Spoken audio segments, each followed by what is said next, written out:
In a northern district of Paris, a brave shopkeeper named Marie-Neige Sardin guards her little newsstand like a military fort. As a white woman, she is a minority in this mostly Arab-speaking Muslim area. She's been the victim of dozens of crimes. She's been raped, robbed, and had acid thrown at her. She says it's a campaign to get her to leave. But Neige, the daughter of a French soldier, calls her little shop a piece of French soil inside occupied territory. And she says she will not leave.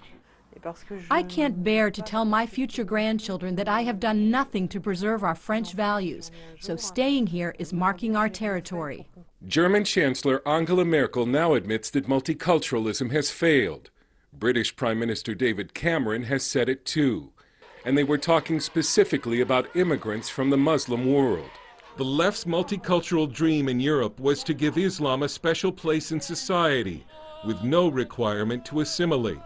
Multiculturalism has encouraged Muslim radicalism and Sharia law. It's leading to a new tribalism, with groups organizing along religious and ethnic lines. In cities across Europe, only the police stand in the way of open street warfare between groups. In Paris, in Sweden, in Denmark, and in Britain.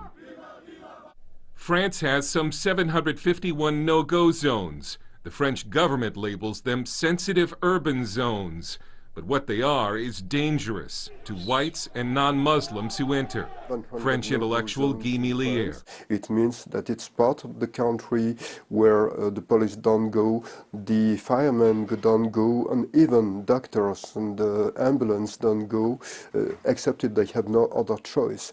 And it's like that because these parts of the country are in the hands of drug traffickers, gangs, and imams. And that's led to the formation of groups who oppose Islam and want to protect the white native French. The leader of one of those groups, Philippe Vardon of Bloc Identitaire, told me they're training their members in hand-to-hand combat. He sees a dark future. Now, our government, our politics are leading us to war. Vardon complains that the white majority is treated like a minority by the government, marginalized politically and victimized by immigrant crime. So there is in one end the political speech saying, okay, everything is okay. Oh, it's so good to feel the difference, to live together. It's communion, it's perfect. And on the other hand, you got the truth of what people are feeling. They are feeling like if they were themselves foreigners in their own country. France has made some high-profile moves against Islamization, such as outlawing the veil. But in Marseille, we saw Muslim women wearing full burqas in front of French police officers, who did nothing. And we saw Muslims blocking the streets illegally for Friday prayers. Marseille is France's second city, and today is 1/4 Muslim. But there are parts of Marseille, like this area, that are almost completely Muslim. Some of the no-go zones function as microstates and are governed by or under the influence of Islamic Sharia law.